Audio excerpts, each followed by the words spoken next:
It's chest time, and this fucking head of hair needs to go, man. I need to make an appointment. Nowhere, nowhere except Supercuts will cut this shit for less than $30, so it may be Supercuts. But I mean, damn, Supercuts. You know what I mean? Anyway, chest day. It is 7:06. Not bad, but drinking pre at 7. I only drank about 100 milligrams of caffeine. Take a half scoop of pre, but the the half life of caffeine is like 3 or 4 hours, I think. So it's like 11 o'clock by the time I still have 50 or so milligrams of caffeine in me. That's not ideal at all. It it shouldn't really be a problem. Like a lot of people that take pre every day are probably like 50 milligrams is nothing. And granted, I used to be able to take 100 and go to sleep, but that's not great for one thing. But caffeine wise, ideally, what you want to do is wake up and then get up, kind of wake up for 30, 45 minutes, and then drink pre, and you'll have a better time. You won't have such a large crash when you wake up, or when the caffeine wears off. I mean, and then I like to get like my first caffeine in. I wake up slow though, and I don't need to like get up and go to do anything. But realistically, I'm not going to be awake enough to drink anything that potent until I'm like been up for 30 minutes. I still don't drink any caffeine until the gym usually, and I kind of just go through my morning somewhat tired. I could just go for a run and wake up, but fuck that. Um, for chest day today, I better be able to get on that flat chest machine. Ideally, I don't know. I think oh fuck! I forgot to drink honey. Shit, that's gonna be a problem. I'm gonna notice that. Um, should I turn around for honey? Nah. I should keep honey packets in my bag or something, so that way I can have like at least a little bit in case I forget. How do I forget, man? It's wildly important.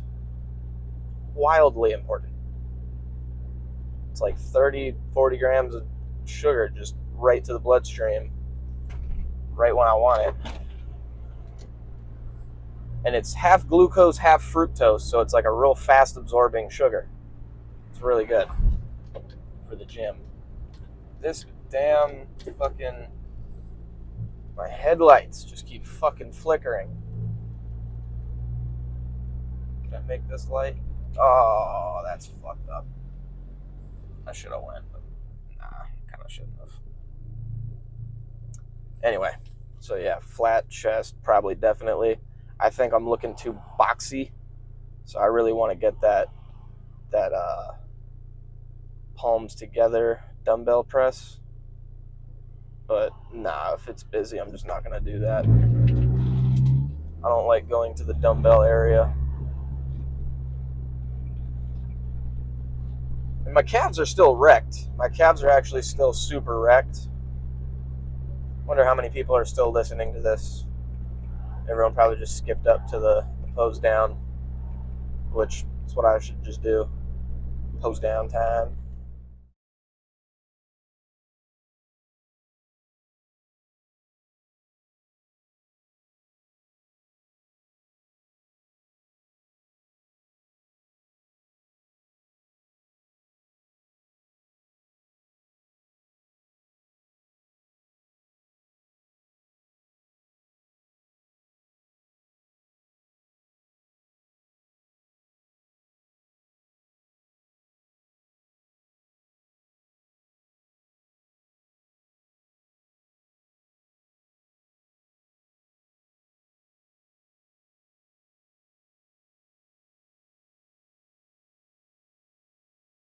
All right, chest and shoulders completed. threw in side delts just for the fuck of it, and I did rear delts yesterday, so now I can just hit legs tomorrow. They feel like they'll be fine to hit tomorrow. Possibly minus calves. We'll see.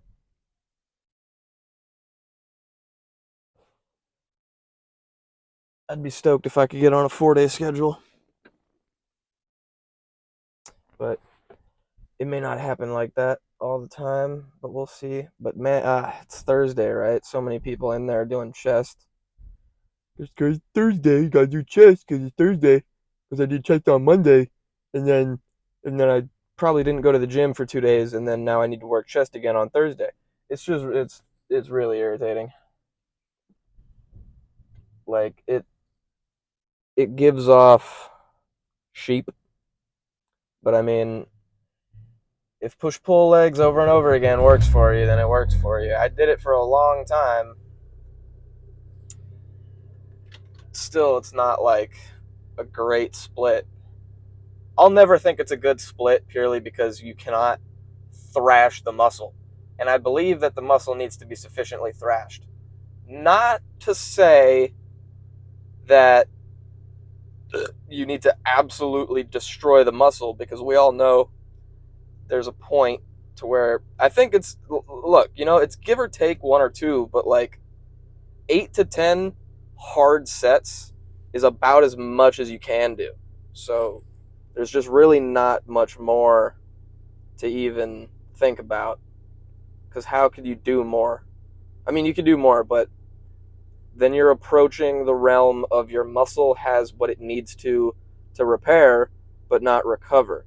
There actually needs to be a surplus in the tank for you to grow, or else it won't. Like, you can be in a caloric deficit and your muscles will repair. It's not like you're walking around with broken muscles all the time. That's physically not possible. But it's where you're taking the resources from. You know what I mean? So if you already have enough resources allocated to be throwing around to just repair muscles, then sure. That's why I'm actually like, someone should do a study of where it'd be really hard to do, because here's the thing. I would have to do what I was doing, except just get way more on it with food. And here's the thing. When you work out the way I was working out, your appetite is murdered. And I mean murdered. Destroyed. Like, eating makes you want to throw up almost all the time. It is not fun to lift that way. It's really not a big deal if you don't want to grow and you're like, I don't care if I get the food or not. That's just how I was living. And it's not exactly ideal, but like, it's not exactly gonna fuck you up long term. But why'd that guy go around me? That's weird. Hella room in front. What am I saying? Oh, right. So I was working out I'd get to the gym at 11 or 12, maybe like 12:30 at the latest, and then I'd be there until like 5 at the latest. And I mean, there's like maybe 30 minutes between me getting there and starting the lift, and then like maybe 15 or 20 when I'm finishing the lift.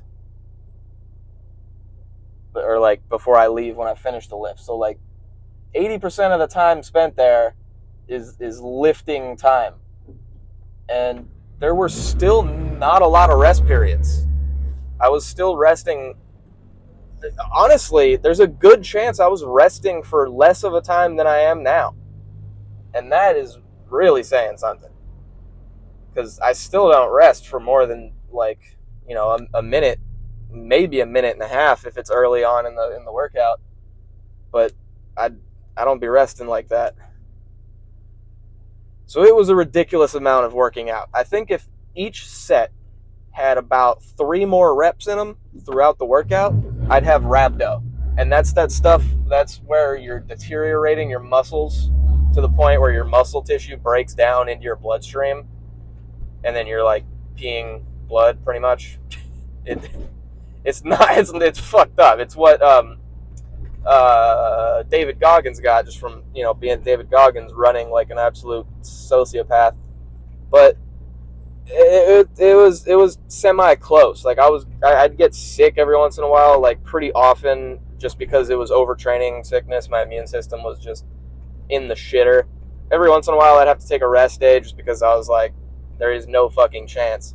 But yeah, it was a lot of lifting. So if I was able to somehow manage to scarf down maybe like 6,000 or 7,000 calories, there's a chance that my body would have enough to repair.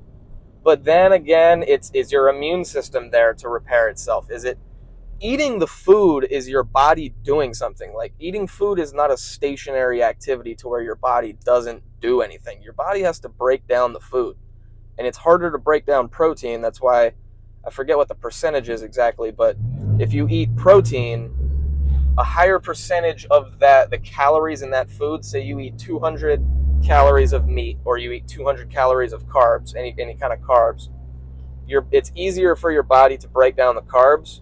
So I forget what the exact percentage is, but let's say it was 100. It was 2 meals, each of them were 100 calories. I'm pretty sure you get 90 calories, or maybe like 95 or something from the sugar, and then you get like 80 or something from the protein. So that's why people usually it's more thermogenic or something. I don't fucking know, but because when your body breaks it down for energy, it's literally being produced into heat, and that's like what your body needs. That's why you're cold all the time if you're in a caloric deficit, and you're typically warm all the time. Maybe not. It may not make you hot, but I think if you're a person who's touchy to temperature, like myself, living in Hawaii, ugh, when I'm like bulking, I'm warm all the time. All the time I'm warm. But it's really less that and more so you're cold when you're in a deficit. I remember back in high school, I had jackets on, like not on all the time, but just like around, like always had a jacket with me, but a lot of the time anyway.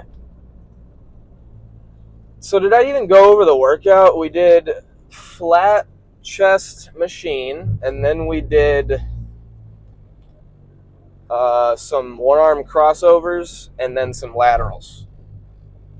And that was the entire workout. It was a pretty damn good workout. The pose downs are starting to get like really repetitive and boring. There's really not much to do, and I'm not going to go through all the poses. I don't compete. If y'all comment a pose, I'll hit it for you. But until then, I kind of just do the basics. And then, like, for chest day, literally what is there to do? Pop my pecs, most muscular, we're done. That's about it. I always hit a side chest for shoulders. And then if I hit a really grimy shoulder day and I can tell the pump is real gnarly, I like to do a back double bicep and kind of tilt my shoulders back more towards the camera. I like that shot, especially if I did some gnarly rear delts and my whole upper back shelf is looking good. That's fun. But anyway, we're done.